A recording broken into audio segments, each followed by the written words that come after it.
하나님의 말씀을 보겠습니다. 창세기 21장 20절 말씀 다 같이 보겠습니다.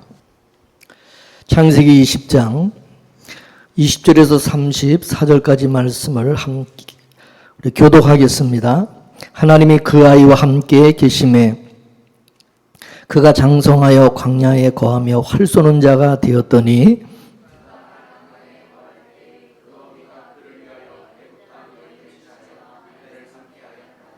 때 아비멜렉과 그 군대장관 비굴이 아브라함에게 말하여 가로되 내가 무슨 일을 하든지 하나님이 너와 함께 계시도다.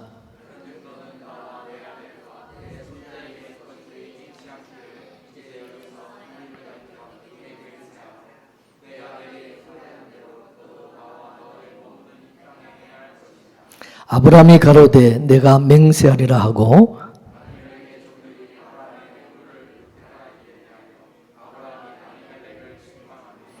아비멜렉이 가로되 누가 그리하였는지 내가 알지 못하노라. 너도 내게 고하지 아니하였고 나도 듣지 못하였더니 오늘이야 들었노라.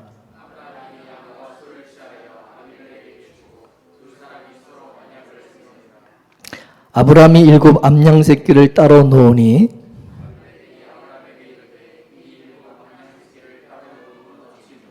아브라함이 가로되 너는 내 손에서 이 암양 새끼 7을 받아 내가 이물판 증거를 삼으라 하고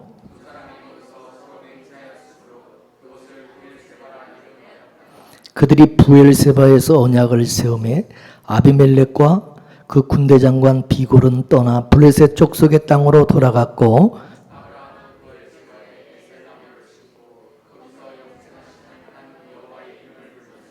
다 같이 그가 블레셋 족속의 땅에서 여러 날을 지내었더라. 아멘. 기도하겠습니다. 하나님 감사합니다. 오늘도 이처럼 또 거룩한 이 주일에 하나님 앞에서 우리가 예배하며 함께 주의 말씀을 듣고 은혜를 나누는 귀한 시간 주시니 감사합니다. 하나님 우리에게 믿음 주시고 또 성령으로 우리와 함께 계셔서 이때 하나님의 음성 하나님의 말씀을 듣게 하시고 또 하나님이 뜻하신 길로 우리를 이끌어 주시는 것 참 감사합니다. 오늘도 주의 인도받기 원합니다. 성령의 충만한 은혜로 각 사람들에게 말씀하여 주시고 또 이끌어 주시고 하나님 아버지 주님의 말씀과 뜻을 쫓아 행하기에 부족함이 없는 저희들 되게 하옵소서. 우리는 육적인 것을 좋아하고 땅의 가치를 쫓아 살 수밖에 없는 존재지만 성령께서 우리로 하여금 그 모든 것을 십자가에 못 박게 하시고 오직 성령의 소욕을 쫓아 살아가게 하시는 강력한 역사하심이 나타나게 하여 주옵소서. 이 시간에도 성령님을 의지하며 예수님의 이름으로 기도 올리옵나이다. 아멘. 할렐루야. 우리는 구약 성경을 읽으면서 구약의 이스라엘 백성들은 오늘날 우리의 자화상이다. 이렇게 여러분이 생각하시고 이스라엘 백성들을 이해를 해야 됩니다. 아주 이스라엘 백성들 저것들은 왜 저렇게 살고 왜 저렇게 행했나 그러지 마시고 이스라엘 백성들이 바로 우리의 모습이고 바로 우리 자화상이다 라고 하는 것을 깨닫도록 하기 위한 것입니다. 하나님께서 미리 구약의 육적 이스라엘을 통해서 신약의 성도들을 하나님께서 어떻게 대하시고 또 어떻게 구원해내시고 또 어떻게 천국으로 인도해 가시는지를 구약의 이스라엘 백성들 통해서 우리에게 가르쳐 주시는 거예요. 성경은 누구에게 주신 말씀이냐? 여러분 믿지 않는 하나님의 백성이 아는 자들 아닌 그런 사람들에게 이 말씀이 주어지는 게 아니에요. 성경은 하나님의 말씀은 하나님의 백성들에게 주어지는 말씀인 거예요. 믿습니까? 그러니까 이 성경은 어떻게 보면 세상 사람들은 읽을 필요도 없는 거고 그 사람도 읽지도 않지만은 우리 하나님의 백성들이 이 말씀을 읽고 하나님이 어떻게 우리를 이끄시고 인도하시는가를 우리는 이 말씀을 통해 배워야 되는 거예요. 그죠? 그래서 세상 사람들은 이 성경에 대해서 이 하나님의 말씀에 관심 없어요. 관심 자체가 없죠. 그죠? 그렇지만 우리는 어떻습니까? 우리는 하나님 하나님을 아버지, 하나님 아버지라고 하고, 하나님은 창조주시고 창조주 그 창세전의 언약을 이루어가시는 것을 우리는 알고 있기 때문에 하나님의 말씀인 성경에 대해서 관심이 많은 거예요. 그죠? 성경과 말씀에 관심이 없다는 것은 그 사람은 하나님에 대해서 관심이 없다는 거고 하나님과 관계가 없는 사람이다, 그런 뜻이 되는 거예요. 이해가 되시죠? 따라서 성경은 이미 구원 얻은 자들에게 주시는 말씀이고, 또 구원을 얻은 자가 아니라면 말씀을 주실 필요도 없는 거예요. 왜냐하면 그런 사람들에게는 이 말씀은 소귀의 경이교와 같기 때문입니다. 그렇기 때문에 구원받은 자에게 성경을 주시는 것은 왜 구원받은 자에게 주시느냐 하면, 하나님께서 너를 어떻게 구원하셨고 그리고 그 구원을 어떻게 이뤄 가시는지를 알려주시고자 하시는 거예요. 하나님께서 나를 구원하기 위해서 어떤 희생을 치르셨고, 또한 지금도 어떻게 은혜로 간섭해 가시는지 그거를 우리에게 알게 하시려고 하는 거예요. 믿습니까?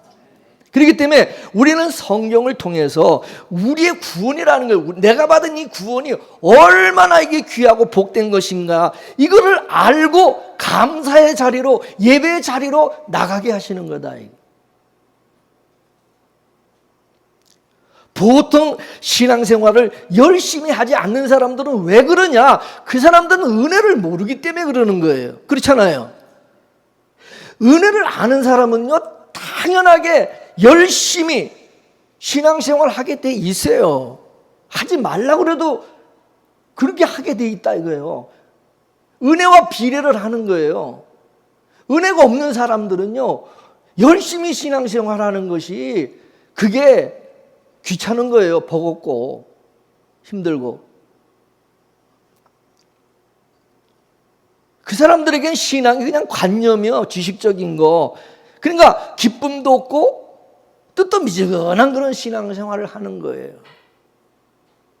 하나님이 나에게 어떤 은혜를 주셨는지 그걸 모르니까 하나님 앞에 나와 예배를 드려도 감격이 없는 거예요. 신앙생활이라는 것은 늘 강조하지만 억지로 하는 게 아니라 뭐요? 기쁨으로, 감사함으로 하는 것이지, 억지로 하려고 하는 것이 아니다. 왜? 우리는 종이 아니라 뭐요? 아들이에요. 하나님의 아들. 종은 뭡니까? 시켜야 하고 억지로 하는 거예요. 막 투덜거리면서. 그죠? 근데 아들은요, 기쁨으로, 감사함으로, 자원함으로 하는 거예요. 그렇기 때문에 가슴이 뜨거워야지 가슴이 차가우면 안 된다는 거예요. 그래서 이 마음의 심령이 냉골인 사람은 예수님을 만난 사람들이 아니라 구경꾼이에요. 구경꾼. 예수님을 구경하는.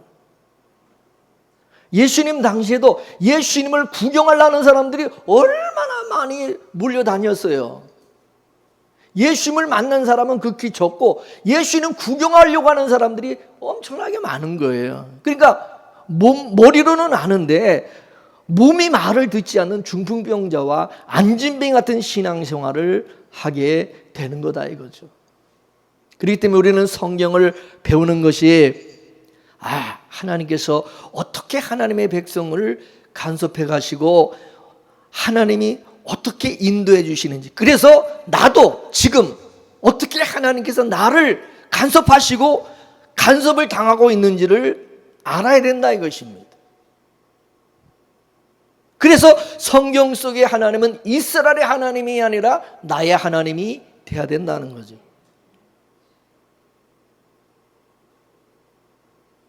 하나님은 이스라엘 백성을 다뤄가시듯이 지금도 똑같이 하나님의 백성들을 다뤄가신다는 거죠. 왜? 그 하나님은 동일한 하나님이시기 때문에. 믿습니까? 그래서 우리가 구약 성경을 읽어야 되고 구약 성경을 배워야 되는 거예요. 따라서 성경을 우리는 어디를 보더라도 이 시대에 우리에게, 하나님의 백성인 우리에게 하나님이 들려주시는 이야기로 들어야 된다 이게. 따라서 우리가 살펴보는 이 아브라함의 집안의 이야기도 그냥 구약시대 저 팔레스틴, 저 먼 팔레스틴 지역에 살았던 아브라함의 집안의 그냥 이야기로만 우리가 들려지면 안 되는 것이고, 그 아브라함의 집안의 얘기가 곧 나의 이야기가 돼야 되는 것이고, 아브라함을 간섭하신 하나님께서 지금도 아브라함처럼 나를 간섭하고 계신다는 사실을 깨달아야 되고 경험해야 된다 이거죠. 그렇기 때문에 아브라함에게 일어난 일이 지금 나에게도 우리에게도 일어난다는 사실을 알아야 된다는 거죠. 그러니까 아브라함에게 일어난 그 사건이 우리는 그래서 관심이 갈 수밖에 없는 거예요. 그죠? 왜냐하면 그 사건이 지금 나에게도 일어나는 사건이기 때문에 우리는 그거를 거기에 관심을 가질 수밖에 없는 거예요. 자, 창세기 12장을 보게 되면 하나님께서 아브라함을 복의 근원으로 삼으신다고 그랬어요. 자, 창세기 12장 1절에서 3절까지 다 같이 읽어보겠습니다. 시작.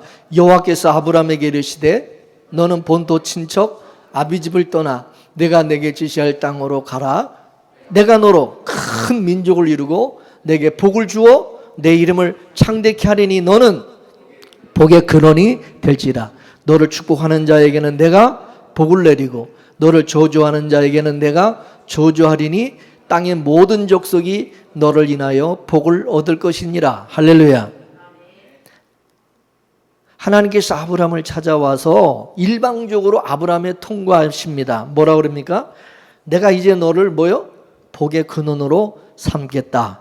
다시 말해서 복의 기준으로 삼겠다는 것입니다. 너를 복의 기준으로 삼겠다. 그러면서 너를 축복하는 자에게는 내가 복을 주고 너를 저주하는 자에게는 뭐요? 저주하겠다는 거죠. 그러면 이제 무슨 얘기냐면 이 세상은 누구를 기준으로 복을 받을 자와 저주받을 자로 나눠지는 겁니까? 누구를 기준으로? 예? 아브라함을 기준으로 복받을 자, 저주받을 자로 나눠지게 되는 거예요. 이해가 되십니까? 근데 그렇게 되면 아브라함이 가는 곳마다 홍해가 갈라지듯이 사람들이 두 부류로 나눠지겠죠. 그죠? 한쪽은 아브라함을 인하여 복받을 사람들이 나타날 것이고, 한쪽은 아브라함을 인하여 저주받을 자들이, 그죠? 나타난다 그 말이죠. 그렇지 않습니까? 근데 구약의 이 아브라함은 예표의 사람이죠. 예표, 그림자. 누구를 예표합니까? 예? 예수님을 예표하는 사람이죠. 그죠? 하나님께서 아브라함을 이 세상에 보내서 복과 저주의 사람으로 갈라내듯이 장차 하나님께서, 그죠? 구원자 되시는 하나님의 아들 예수 그리스도를 이 세상에 보내셔서 천국 백성과 지옥 백성으로 구원받을 자와 구원받지 못할 자로 갈라내신다 이거, 나누신다 이거. 그죠? 구약의 아브라함의 기준인 것처럼 시대의 장차 누가 기준이요? 예수님을 기준으로 하나님이 나누신다는 거죠. 그래서 바울은 아브라함의 실상으로 오신 그분이 바로 예수 그리스도라는 사실을 사도 바울이 증거했습니다. 왜냐하면 그 예수님을 통해서 똑같이 이 세상은 두 쪽으로 나눠지기 때문입니다. 그렇기 때문에 예수님을 통해서 이 세상에는 복받을 사람이 있고 저주받을 사람이 있다. 예수님을 통해서 구원받을 자가 있고, 그죠? 구원받지 못할 자가 누구를 통해서? 예수님을 통해서. 그래서 예수님을 믿는 자는 구원을 얻고 믿지 않는 자는, 그죠?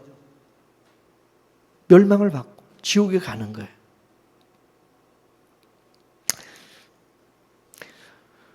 아브라함의 집안에 두 아들이 있었습니다. 육으로 난 이스마엘과 약속으로 난 이삭이죠. 같은 아브라함의 씨이죠. 같은 아브라함의 씨이지만은 이스마엘과 이삭을 하나님은 다르게 대우하셨어요. 그죠? 뭐를 기준으로 해서 달리 대우를 하십니까? 누구의 아들이냐에 따라서, 누가 난 아들이냐에 따라서 달리 대하는 거예요. 하갈이 낳은 이 여종 하갈이 낳은 이스마엘은 뭐요? 하나님의 종으로 대우하셔. 그죠? 근데 아브라함의 부인인 사라가 낳은 아들 이삭은 어떻게 해줘? 하나님께서 하나님의 약속대로 하나님이 달리 또 이삭에게 하나님이 대우를 하신다는 거죠. 그러니까 어머니가 누구냐에 따라서 아들의 운명이 달라지는 거예요. 그죠? 첩에서 난 이스마엘은 자기 의지와 아무 상관없이, 그죠?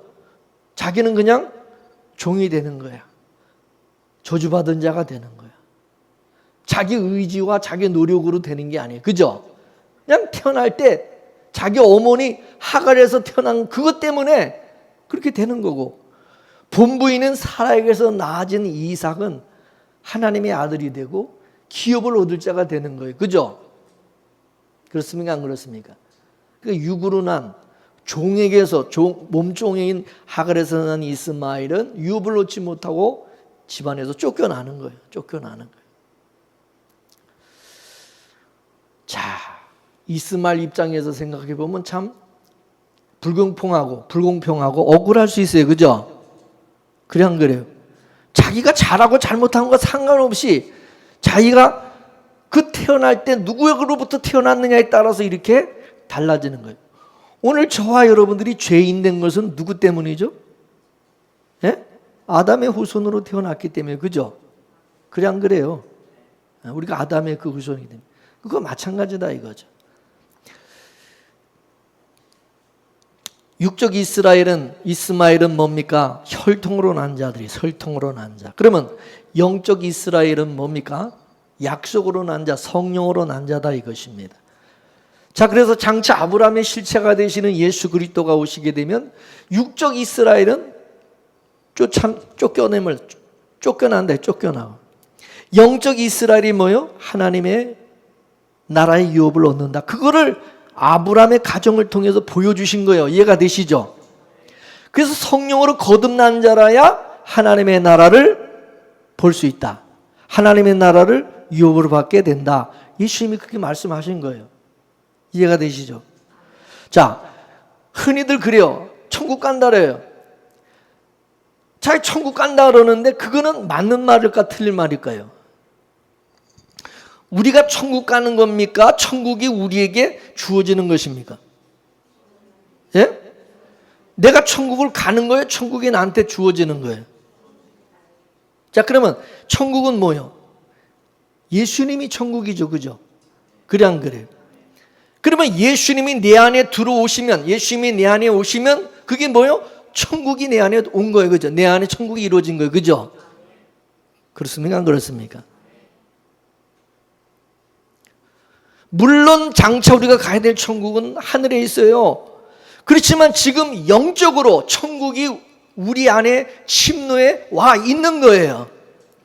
지금 우리 안에 천국에 와 있지 않은 사람은 나중에 천국 갈 수 있을까 없을까? 예? 지금 내 안에 천국이 와 있지 않는 사람은 장차 천국 갈 가능성이 절대 없다 이거만. 절대 없다 이거. 정신 똑바로 차리고 잘 들어야 됩니다. 사도 바울이 그랬어요. 하나님의 나라는 뭐냐? 하나님의 나라는 뭐 먹고 마시고 뭐 잘 먹고 잘 살고 뭐 그런 게 아니다. 따라서 성령 안에서 의와 평강과 희락이라. 이거는 지금 우리 안에 이루어진 영적 천국을 말하는 거예요. 물질적인 가치 어떤 천국을 말하는 게 아니라 영적 가치의 천국을 말하는 거예요. 성령으로 거듭난 성도는 영적인 천국인 의와 평강과 희락이 우리 안에 이루어진다는. 그래서 성령 안에서 그걸 맛보고 산다는 거죠. 예수 그리스도의 의, 하나님이 주신 의,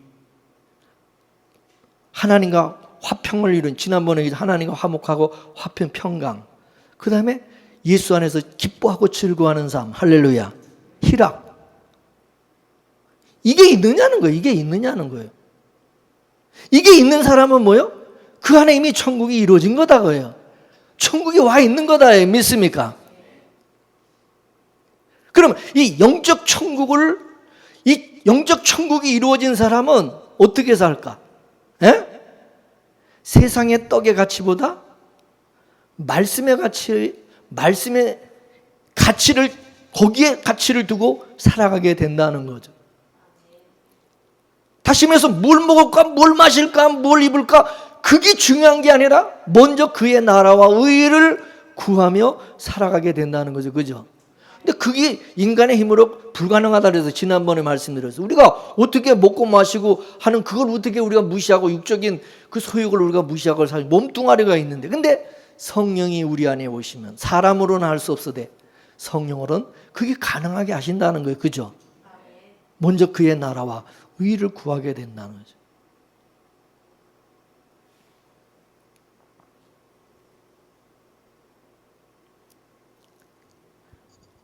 근데 그게 실제로 우리 성도의 삶 속에서 그게 이루어진다는 거예요. 여러분, 초대교회 한번 성도들을 한번 여러분 보세요. 초대교회 성도들은 다 쫓겨다니면서 촉은 목피하며 카타콤과 같이 지하 무덤 속에서 살아가면서도 그들은 그 속에서 영원한 천국을 맛보며 살았던 것입니다.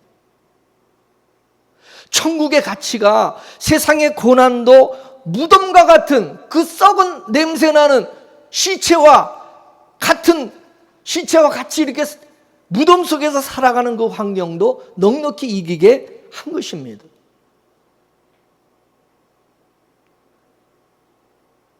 로마의 카타콤에 저도 가봤습니다. 직접 가서 거기 그 속을 제가 봤지만은 그 지하의 그 길이가 깊이가 어느 정도 되는지 가늠할 수 없을 정도로 무슨 완전히 지하가 두더지굴처럼 이렇게 파여져 있는데 그걸 어떻게 그렇게 팠는지 그 땅을 그 속에서 초대교회 성도들이 살았다고 그러는데 거기 가 보면은 이거는 뭐 완전 지하, 뭐 저도 옛날에 개척할 때에 완전 지하에서 개척을 해서 거기서 이게 살기도 해봤습니다만은 그 지하하고는 이거는 게임이 안 되는 거예요. 완전 지하 들어가가지고 거기서 그렇게 살았던 겁니다. 그 어떻게 살았는가? 천국의 가치가 세상의 고난도 무덤과 같은 환경도 넉넉히 이기게 하더라는 거죠. 그러니까 사는 거죠. 그죠? 지금도 마찬가지입니다. 말씀의 가치로 살아가는 성도는 세상의 물질적인 가치를 초월하게 돼 있다 이거예요.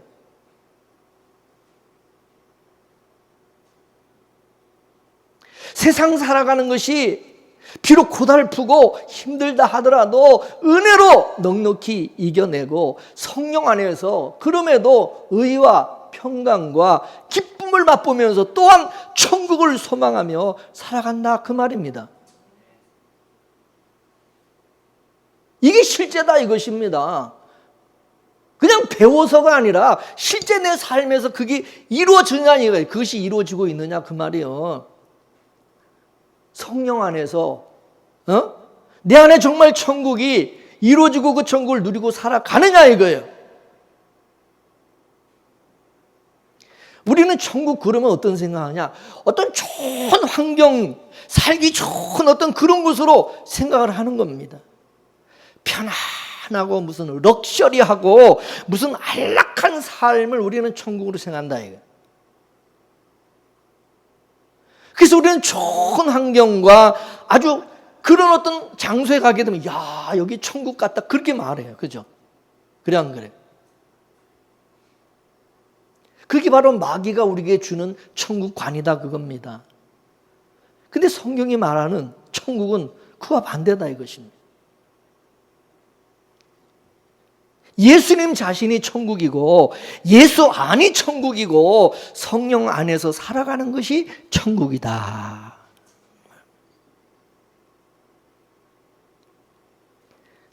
예수 안에 있으면 아무리 안 좋은 것이라도 거가 천국이고 예수 밖에 있으면 아무리 럭셔리하고 좋은 곳에 있어도 거기가 지옥이다 이거 그죠? 그래 안 그래요?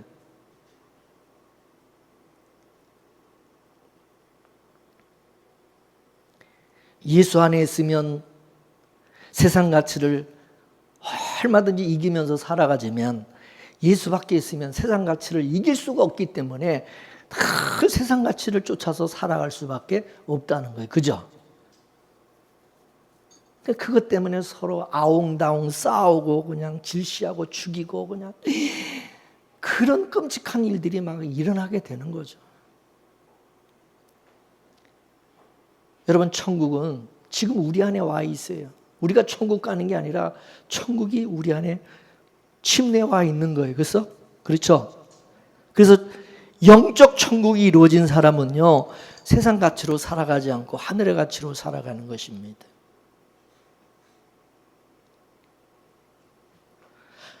하늘의 가치는 하나님의 말씀 안에서 우리가 받은 구원의 그 놀라운 은혜와 그 축복을 깨닫고 감사하며 살아가는 겁니다.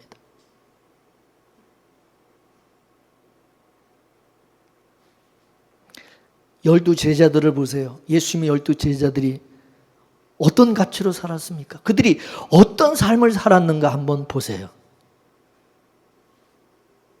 열두 사도들은요, 이 세상에서 고난받고 핍박받고 순교하고 그랬어요.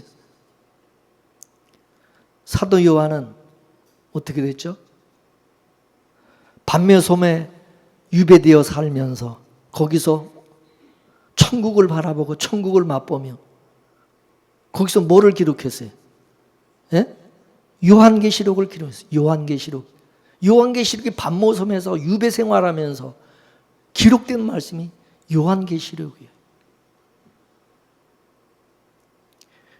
천국은 육으로 난 자가 절대 알 수가 없어요. 경험할 수가 없어요.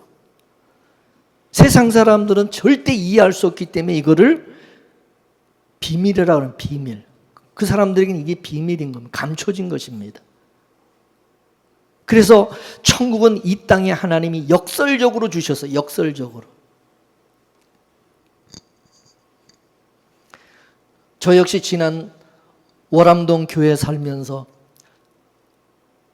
사택이 여름만 되면 또 비가 새서 맨날 비 새서 그냥 비만 많이 오면 걱정이에요. 또 막 천장이 비 새니까. 여름에는 또 이게 결로현생 때문에 H빔이 이게 뜨거운 이 방 안에 공기가 이게 닿으면서 거기 물방울이 맺혀가지고 뚝뚝 무슨 비 오듯이 물이 떨어지는 거예요. 그래가지고 천장에 비늘을 쳐놓고 살았어요. 비닐을 전부 비늘을 쳐놓고 방마다 다 집에 들어가면 막 무슨 비닐하우스처럼 방에다가 비닐을 쳐놓고 교회 부채가 많다 보니까 이걸 뭐 고칠 엄두도 못 내고 이자 내는 것도 뭐 이자 내는 게 우선이다 보니까 막 어떻게 할 수가 없었어요.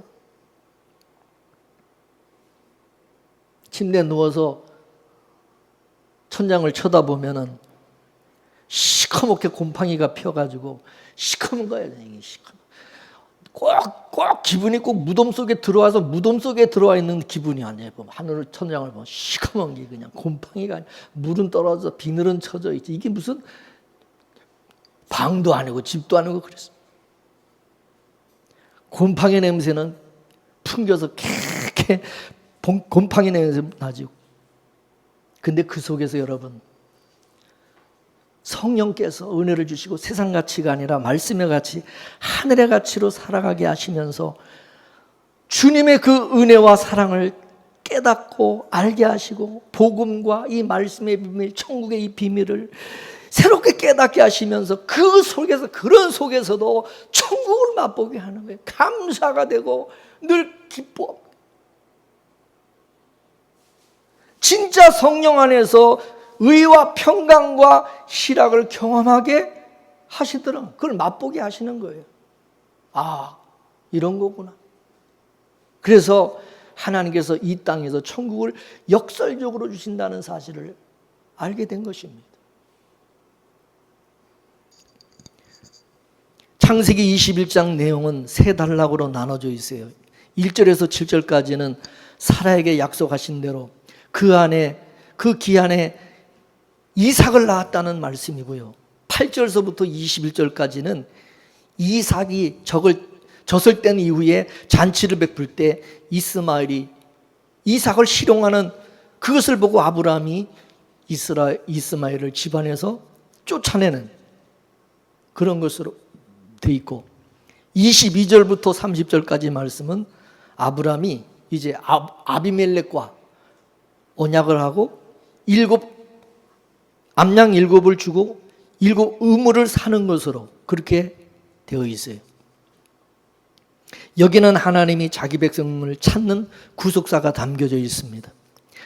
이스마엘이 이삭을 희롱하자 집에서 쫓아내게 하셨는데, 그 이후에 하나님께서 이스마엘 후손에게도 12방백을 주어서 창대케 하셨다고 그랬어요. 비록 아브라함의 유업을 받지는 못했지만 하나님께서 이스마엘과 함께 하시고 이스마엘을 간섭해 주시는 것입니다. 이것은 하나님의 언약을 위해서는 반드시 두 민족이 필요하기 때문입니다. 육으로 난 자와 약속으로 난 자가 필요하고 서로가 서로를 드러내는 그런 존재로 있어야 되기 때문에, 그래서 빛과 어둠이 있어야 되고, 그죠? 천국과 지옥이 있어야 되는 거, 이게 꼭 짝을 이루어서 있어야 된다는 거 말씀을 드렸어요. 그렇기 때문에 이스마엘은 이스마엘대로 쓰임을 받고 이삭은 이삭대로 쓰임을 받는 겁니다. 아브라함이 이스마엘을 쫓아내면서 물 한 가죽 부대를 주었어요. 그죠? 이스마엘은 물 한 가죽 부대를 받고 바란 광야로 쫓겨났어요. 그리고 거기서 애굽 여인을 아내로 삼아서 살게 되었다고 그랬어요. 그리고 이제 장면이 싹 바뀌어가지고 아브라함이 아비멜렉에게 암양 7을 주고서 우물을 사는 것으로 나타나고 있습니다. 값을 주고 산 이 우물을 부엘세바라 그렇게 명했다 그랬어요. 부엘세바. 이 부엘세바를 문자적으로 보면 부엘세바의 우물을 7마리 암양을 주고 샀기 때문에 이걸 7우물이라고 그랬던 것입니다. 이 우물은 이삭이 젖을 때고 이스마엘을 집에서 쫓아내고 난 이후에 이 우물을 사게 된 것입니다. 이같이 아브라함이 하는 모든 것은 다 계시적인 사건입니다. 그 속에는 다 영적 의미가 들어있는 것입니다. 그러면 암양 7을 주고 우물을 산 것은 이게 여기 무슨 영적 의미가 있느냐? 그러면 우물을 산 그 의미가 뭘까? 이것은 예수 그리스도를 통해서 장차 일어날 예표적인 이것도 사건을 보여준 거다 이거죠. 아브라함의 사건 속에 신약의 예수님께서 하실 일들이 거기에 담겨져 있는 것입니다. 이제 이삭과 이스마엘은 서로 떨어져서 살죠. 그죠? 이스마엘은 이스마엘의 방식으로 살아가고 이삭은 이삭의 방식으로 살아가는 것입니다. 이스마엘은 광야에서 짐승을 사냥하면서 살아가고 아브라함과 이삭은 7 우물을 중심으로 살아가고 있는 것입니다. 앞서 바란 광야에서 이스마엘에게 나타났던 하나님은 어떤 하나님? 엘로힘의 하나님이라고 했어요. 엘로힘의 하나님은 모든 만물을 주관하시고 만물을 다스리시는 하나님을 말합니다. 이것은 하나님께서 이스마엘을 다른 여러 민족들, 이방 민족들을 다루듯이, 그렇게 하나님이 이스마엘은 똑같이 취급하신다, 똑같이 그렇게 다뤄가신다, 그런 뜻입니다. 그러니까 이스마엘도 그저 하나님을 모르는 다른 아브라함의 후손이 아닌 다른 사람들이 살아가는 그런 모습으로 똑같이 그렇게 사는 거예요. 똑같이. 근데 이삭에게 나타난 하나님은 어떤 하나님으로 나타나셨다 그랬어요? 예?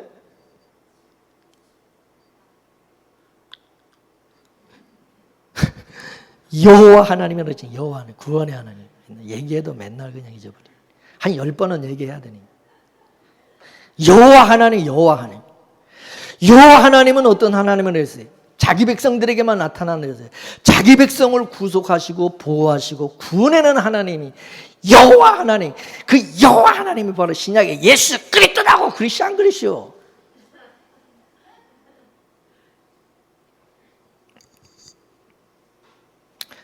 아브라함이 이스마엘을 종의 자식이기 때문에 집에서 쫓아냈어요.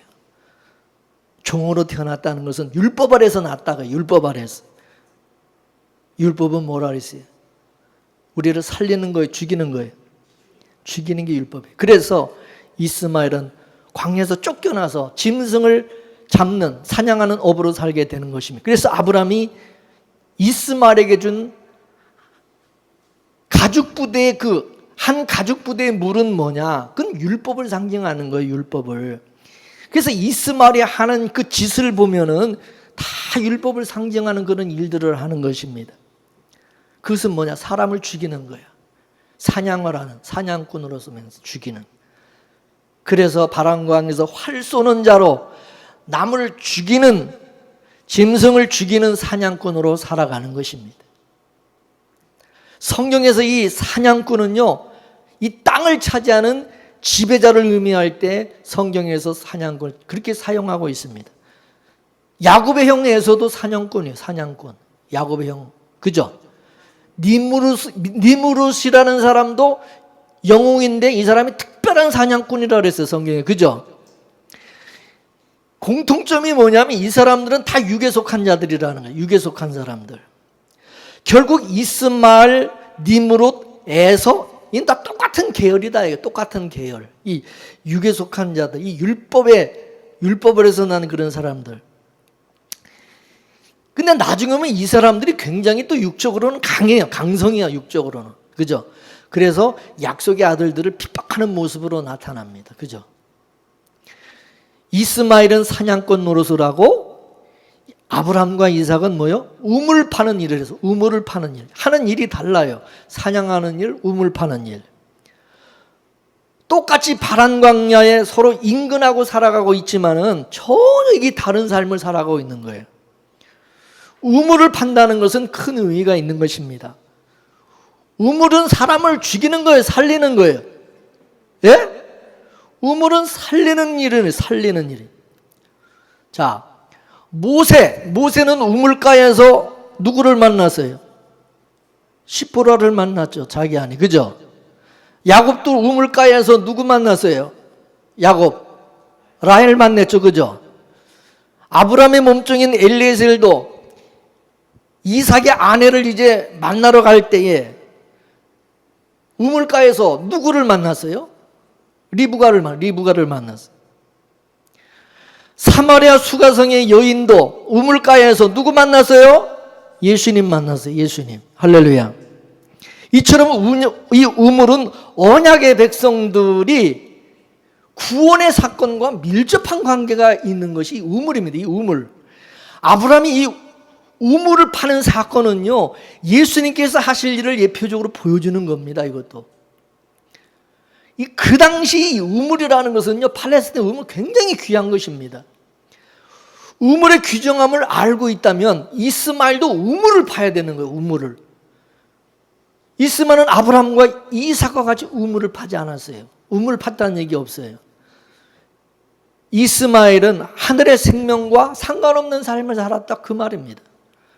아브라함이 이스마엘에게 준 그 가죽 한 부대, 그거는 뭡니까? 조금 지나면 다 어떻게 해요? 없어져 버리고 말라버린다.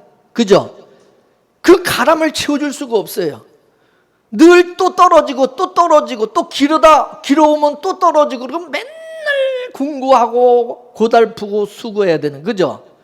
마치 수가성의 여인이 목마름을 해결하고자 물을 길러 우물가에 나온 것 같아요. 이스마엘이 먹는 물은 이삭이 먹는 우물물하고는 완전히 다른 거예요. 가죽부대의 물하고 계속해서 땅에서 솟아나는 우물물하고 같아야 틀려요. 틀리는 거예요. 이삭이 먹는 물은 땅속 깊은 곳에서 나오는 심층수다. 심층수. 반석에서 나오는 물입니다. 이거를 생수라는데, 생수. 아멘. 따라서 이스마엘은 땅의 물을 먹고 땅의 생명으로 살아가는 것이고 육의 사람으로 사는 것이고, 이삭처럼 약속의 자손들은 샘물과 같은 깊은 생수를, 말씀을 먹고 하늘의 생명으로 살아가는 것을 의미하는 것입니다. 반석이 되시는 예수 그리스도께서 주시는 그 물을 먹고 하늘로 나가는 모습을 의미하는 것입니다. 그래서 이 우물 가지고 전쟁이 일어나는 것입니다. 아비멜렉과 아브라함 사이에 이 우물 때문에 전쟁이, 싸움이 일어났어요. 그랄 땅의 주인이 누구냐면 아비멜렉입니다. 아브라함은 다른 데서 온 사람, 객입니다. 근데 아브라함이 그랄 땅에 와서 우물을 파는 일을 하는 거예요. 그러자 아비멜렉의 종들이 와서 우물을 파면 뺏어버리고, 우물을 파면 또 지네 거라고 뺏어버리고, 아브라함의 종들과 아비멜렉의 종들과, 그래서 이 우물 때문에 전쟁이, 다툼이 일어나게 된 것입니다. 그래서 아브라함이 오늘 본문에 보면 아비멜렉에게 암양 7을 주고서는 아예 우물을 사버립니다. 값을 치르는 거예요. 양의 핏값으로 우물을 샀다, 그 말입니다. 이걸 신약식으로 말하면 예수님이 이 세상에 아브라함처럼 객으로 오셔가지고 예수님의 핏값으로 자기 몸된 교회를 산 거와 같은 겁니다. 믿습니까? 이렇게 되면 아브라함이 값을 주고 산 7개의 우물은 뭘 의미하냐? 곧 장차 예수 그리스도께서 자기 피로, 핏값으로 신약의 7교회를 산 거와 같은 것으로 볼 수가 있다 이거예요. 그래 안 그래? 그리고 그것을 이름을 부엘세바는 우물이라고 하는 부엘과 7이라고 하는 세바가 합쳐진 단어입니다. 7개의 우물이라는 뜻이 부엘세바다 이것입니다. 또 다른 의미로 이거는 언약의 의미, 언약의 의미. 아비멜렉과 암양을 주고 언약을 맺어, 언약을 약속, 언약의 증거의 우물, 맹세의 우물이라는 뜻도 있는 것입니다. 그래서 이 부엘세바의 이 뜻을 신약 속으로 우리가 조합을 해보면은 예수님의 핏값으로 산 이거는 교회를 의미하는 겁니다. 부엘세바는 뭘 의미한다? 신약의 교회를 의미한다. 믿습니까? 예수님의 핏값으로 세워진 교회는 새 언약으로 세워진 것입니다. 언약의 우물, 언약의 교회. 그죠? 이게 요한계시록에 가서, 신약의 요한계시록에 가서 보면 아시아에 몇 교회가 있어요? 7교회로 나타나는 것입니다. 아시아의 그 7교회는 뭡니까? 온 세상에 흩어진 각 시대의 어떤 그 교회를 상징하는 것이 요한계시록에 하는 7개 교회. 그죠? 그렇습니다. 안 그렇습니까? 그래서 그 교회는, 그 신약의 교회를 예수님이 핏값으로 사셔서 세운 교회다 이것입니다. 그런데 아브람과 아비멜렉이 죽고 나니까 아비멜렉의 종들이 그 우물을 다시 또 메어버리는 거예요. 그러자 이삭이 그 우물을 또 다시 복원을 시킵니다. 복원을 시켜. 이걸 우리가 언약적으로 보게 되면은 아브라함이 판 우물은 뭐냐? 구약의 교회를 의미하는 것이고, 이삭이 다시 복원을 시킨 그 우물은 뭐냐? 신약 교회를 의미한다 이것입니다. 예수님께서 이 세상에 오셔서 구약의 교회를 허무시고 신약 교회를 세우셨어요. 구약의 12지파로 세워진 그 이스라엘을 허무시고 그 자리에 신약의 12사도들을 가지고 새로운 이스라엘을 세우신 것입니다. 이것은 아무리 마귀의 세력들이 교회를 핍박하고 무너뜨리려 하여도, 뺏으려고 해도 절대로 이것은 무너질 수가 없고 하나님께서 끝까지 지켜내신다는 말씀인 것입니다. 믿습니까? 예수 그리스도께서 그걸 지키시고 복원하신다, 회복하신다. 영적으로 보면은 마귀의 노림수는 이 교회를 무너뜨리는 거예요. 교회를 타락시키는 거예요. 이 교회를 빼앗는 거예요. 우물을 빼앗듯이. 근데 마귀는 늘 그래서 하나님의 일을 방해해왔어요. 하나님의 교회를 타락하게 만들죠. 그런데 하나님이 타락한 교회를 다시 회복시키시.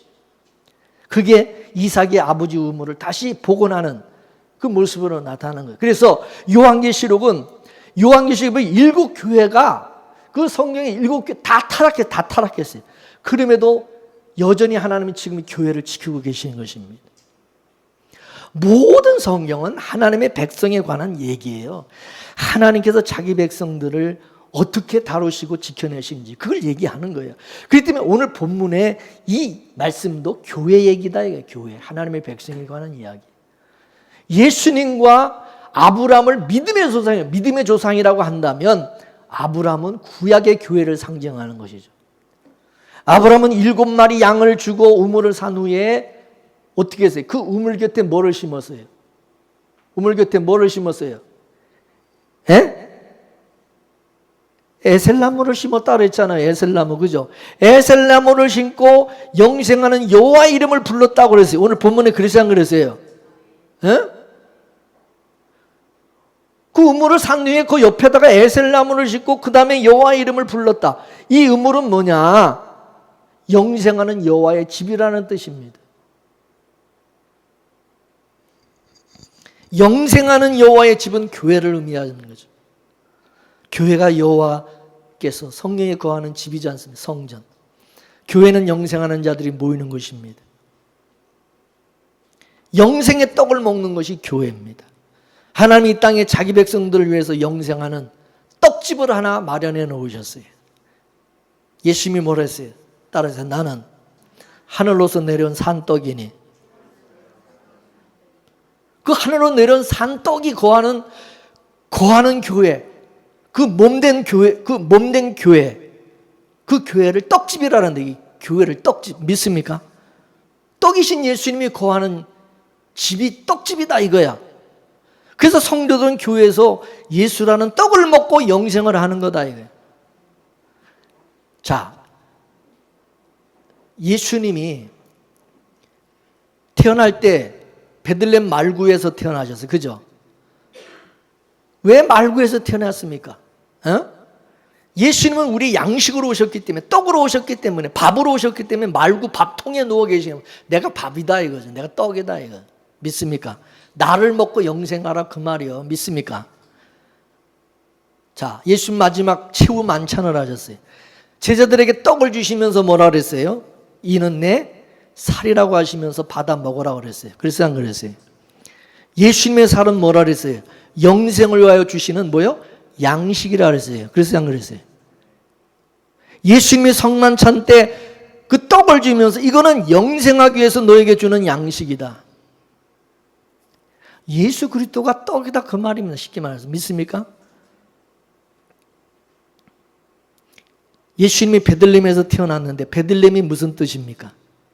베들레헴의 뜻이 떡집이라는 뜻이, 떡집. 베들레헴이 뭐라고요? 떡집. 교회는 바로 하늘의 떡이신 예수님이 계신 것이고, 예수님의 그 몸된 교회다. 예수님의 몸, 핏값으로 사는. 또 예수님과 몸, 예수님의 몸인 교회, 예수님이 거하는 집, 이 다 교회로 의미합니다. 그러니까 아브라함이 값을 주고 산 그 우물 곁에다가 에셀나무를 심고 영생하는 여호와의 집이라고 한 것은 예수님의 십자가로 세워진 그 교회가 바로, 이 교회가 바로 영생하는 여호와의 집이고 영생하는 떡을 주는 것이라는 것을 예표적으로 보여주고 있는 거예요. 누가? 아브라함이. 믿습니까?